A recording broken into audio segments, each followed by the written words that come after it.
Bien, Dominique Hervé, bonjour à vous. Vous êtes chercheur à l'Institut de recherche pour le développement. Et on a beaucoup parlé d'agriculture familiale, de paysage, de biodiversité. On essaie de renseigner cette agriculture familiale et il y a une technologie pour renseigner, justement, c'est la télédétection. Et vous travaillez, vous, justement, à développer cet outil-là pour observer, j'imagine, un certain nombre d'exploitations et peut-être nous expliquer ce que vous cherchez à observer, justement.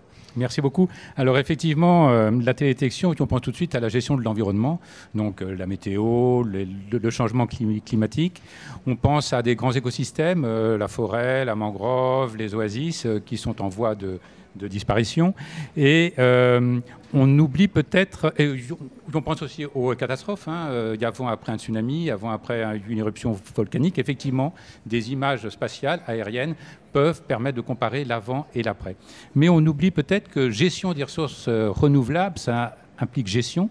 Donc ça implique des femmes et des hommes qui collectent, qui récoltent, qui s'alimentent, qui élèvent des animaux, qui élèvent des poissons.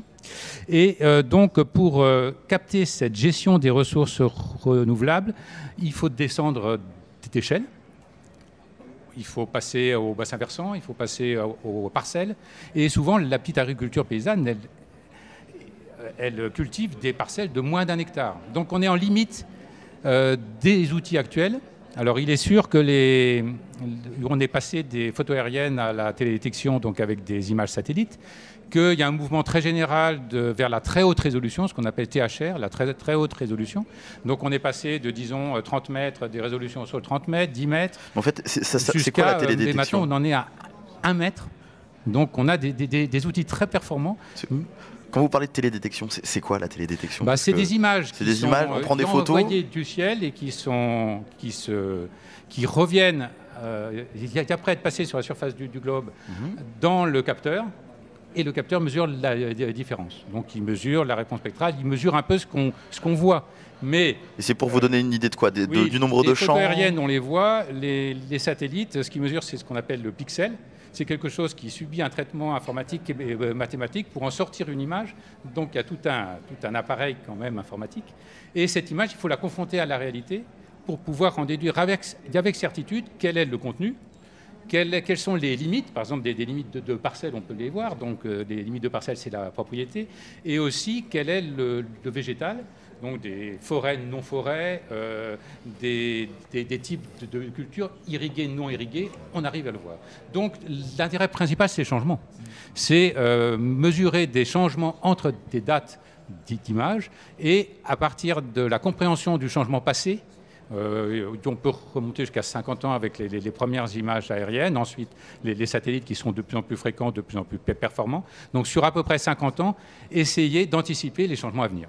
D'accord, et donc là vous êtes capable, vous avez dit, au mètre près, de pouvoir télédétecter. Alors ce sont les évolutions les plus récentes, elles sont très applicables et très appliquées dans le milieu urbain, dans le bâti urbain. Beaucoup moins sur les dynamiques forestières et encore moins sur les mosaïques où cohabitent différents types d'agriculture, différentes tailles de parcelles. Et l'avantage en tous les cas d'avoir une vue d'en haut, c'est qu'on peut voir les différentes agricultures au sol et leur évolution. D'accord. Alors concrètement, là, en ce moment, vous êtes en train de chercher quelles évolutions sur quel type d'agriculture? Alors en ce moment, on travaille sur les transitions post-forestières à Madagascar. Donc on parle beaucoup de brûlis, de disparition de la forêt, mais la forêt, elle régénère aussi dans le cadre des forêts humides. Et il y a une dynamique qui ne concerne pas uniquement la forêt, mais culture, jachère, plantation, pour comprendre ce qui peut être fait dans l'avenir, connaissant on a une série sur 50 ans. Voilà. Il y a un site de la maison de la télédétection? Alors, moi, je travaille avec la maison de la télédétection, mais je suis dans une UMR qui s'appelle GRED, D'accord. GRED, Ok. et qui travaille à Madagascar sur ces aspects-là. Merci beaucoup. Merci beaucoup.